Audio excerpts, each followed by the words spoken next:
సంగారెడ్డి జిల్లా కేంద్రంలోని బీసీ భవన్లో రాష్ట్ర వర్కింగ్ ప్రెసిడెంట్ ప్రభుగౌడ్ ఆధ్వర్యంలో బీసీ సంక్షేమ సంఘం జాతీయ అధ్యక్షులు Rajya Sabha MP R Krishnaiah media సమావేశం నిర్వహించారు. ఈ సందర్భంగా ఆర్ కృష్ణయ్యను ఘనంగా సన్మానించిన బీసీ సంక్షేమ సంఘం జిల్లా నాయకులు, సభ్యులు. అనంతరం ఆర్ కృష్ణయ్య మీడియాతో మాట్లాడుతూ ఫీజు రీఎంబర్స్మెంట్ పథకాన్ని ఎత్తివేసేందుకు రాష్ట్ర ప్రభుత్వం కుట్ర చేస్తుందని ఆరోపించారు. పేద విద్యార్థుల కోసం ఉపకార వేతనాలు రీఎంబర్స్మెంట్ పథకాన్ని రేవంత్ రెడ్డి ప్రభుత్వం ఎందుకు విడుదల చేయడం లేదని ప్రశ్నించారు.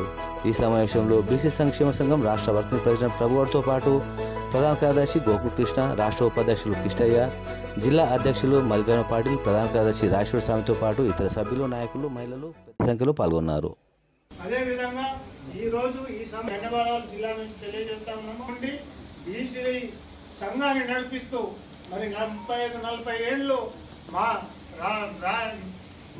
అభివృద్ధి చేసిన ప్రతి గ్రామం ఉంది.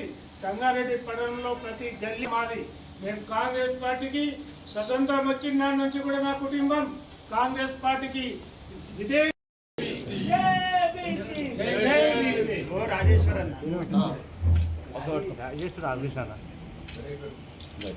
అమలు చేయడంలో భాగంగా రాష్ట్ర వ్యాప్తంగా బలమైన ఉద్యమం నిర్మించాలని ఉద్యమంలో భాగంగా సంగారెడ్డికి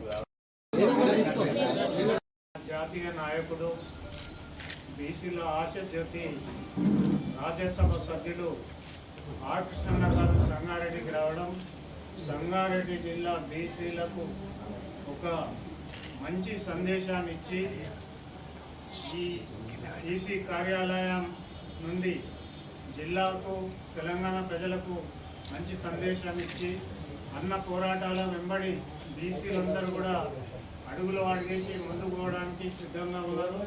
రేపు రాబోయే కాలం బీసీల రాజ్యం వస్తుందని కూడా చాలామంది కూడా బీసీల రాజ్యం రావాలని ఒక ఆలోచనతోటి సమావేశాలు ఇవన్నీ జరుగుతూ ఉన్నాయి. అన్న రాజకీయ జీవితంలో ఈనాడు కూడా రాజకీయ పార్టీలకు ఆశపడకుండా వచ్చిన ఐఏఎస్ అయ్యే ఉద్యోగాన్ని కూడా వదిలేసి బీసీల కోసము మరి బీసీ పోరాటాలు చేసి లక్షల మందికి ఉద్యోగాలు ఇచ్చే విధంగా హాస్టళ్లు పెట్టించి గురుకులాలు పెట్టించిన చరిత్ర మరి ఆర్ కృష్ణన్న గారిది. ఎన్టీ రామారావు ముఖ్యమంత్రి ఉన్నప్పుడు బకాయిలు దాదాపు 7,000-8,000 ఉన్నాయి. నువ్వు వచ్చిన తర్వాత ఏమి ఇవ్వలేదు, మొత్తం బకాయిలు ఇవ్వాలి. రెండోది జీవో నెంబర్ 8 నేను తీసేసి పాత జీవో సిస్టమ్ ప్రకారమే ఈ స్కీమ్ను కొనసాగించాలని చెప్పి ముఖ్యమంత్రి గారికి విజ్ఞప్తి చేస్తున్నారు. మనసు మార్చుకో, ఈ స్కీమ్ మీ పీఠాలుగా దించే స్కీమ్ కాదు. మీరేమంటున్నారు? విద్యను వికసింపజేస్తా అంటున్నావు. విద్యను వికసింపజేసుడు కాదు, అంధకారంలోకి నెట్టుతున్నావు. ఏమో ఇంటిగ్రేటెడ్ స్కూల్ పెడితే వికసించినట్ట, నియోజకవర్గం ఒకటి పెడితే ఏమూలో సరిపోతాయి. రెండవది 27,000 స్కూళ్లను 4,000 కుదిస్తే 23,000 స్కూళ్లను రద్దు చేస్తాట. అవి రద్దు చేస్తే ఆ ప్లేసులు, ఆ బిల్డింగ్లు ఏం కావాలి, అందులో పనిచేసే టీచర్లు ఏం కావాలి, అందులో పనిచేసే నాన్ టీచింగ్ స్టాఫ్ క్లర్కులు వాళ్ళందరూ ఏం కావాలి, వాళ్ళ జీవితాలంతా నాశనం కావాలి, ఉద్యోగాలు కోల్పోతారు కదా. వేలాది మంది టీచర్లు ఉద్యోగాలు కోల్పోతారు, నాన్ టీచింగ్ స్టాఫ్ ఉద్యోగాలు అటెండర్లు కూడా ఉన్న కోల్పోతారు. 27,000 స్కూళ్ళల్లో 23,000 స్కూళ్ళ బిల్డింగులు మేము అమ్ముకుందాం అనుకుంటున్నామా? అమ్ముకుని ఇవ్వం. ఇది మొత్తం స్కూళ్ళు పెంచాలి. ఈ స్కూళ్ళు ఒట్టిగా రావు. జలగం వెంకటరావు పీరియడ్ నుంచి మేము కొట్లాడితే ఈ స్కూళ్ళు 30,000 పోతే ఇప్పటికే 2,000 స్కూళ్ళ దాకా మూసేసారు. ఇంకా మూస్తామని అంటే మాత్రం ఖబర్దార్, ఒక్క స్కూల్ను కూడా మూయనీయం.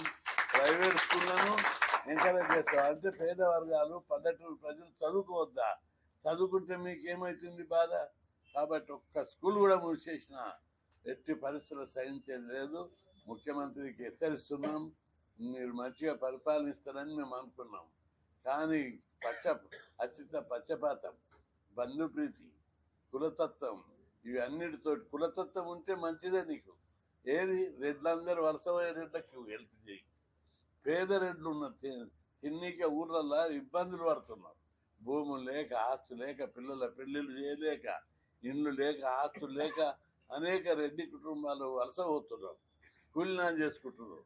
ఆ కుటుంబాలను నాలుగు గుర్తించి మీరు సంపాదించిన ఆస్తులన్నీ వాళ్ళకి నచ్చుడి. కాబట్టి అవి చేయవు కానీ మొత్తం కొన్ని కుటుంబాలకి చేసి రెచ్చగొట్టి పీఠం మీద పోతుంటే సరైన పద్ధతి కాదు. ముఖ్యమంత్రి తన వైఖరి మార్చుకోవాలి. ఫీజుల రియంబర్స్మెంట్ పథకంకు చాలా గొప్ప ఆదరణ. ఆ పక్క రాష్ట్రమైన ఆంధ్రప్రదేశ్ లోటు బడ్జెట్ ఉంది, అది యథాతథంగా అమలు చేస్తుంది. నీవెందుకు తీస్తావు? అంతేకాదు కర్ణాటక, ఒరిస్సా రాష్ట్రాలు వాళ్ళు కొత్తగా పెట్టాలని చూస్తున్నారు. మరి ఇక్కడెందుకు నీకు ఇబ్బంది? అవతల ఆదర్శంగా తీసుకొని పెడుతుంటే ఇక్కడెందుకు తీసేస్తావని నేను అడుగుతున్నాను. కాబట్టి ప్రభుత్వం ఆర్ఓ యాక్ట్ రద్దు చేయాలి. రెండవ జీవో నెంబర్ 88 and 9 తీసేయాలి. పూర్వ పద్ధతిలో యథాతథంగా అమలు చేయాలి. మొత్తం ఫీజులు ప్రభుత్వమే భరించాలి. బకాయిలని వెంటనే చెల్లించాలి. లేకపోతే జూలై 1 నుంచి రణరంగమే అని చెప్పి హెచ్చరిస్తున్నారు.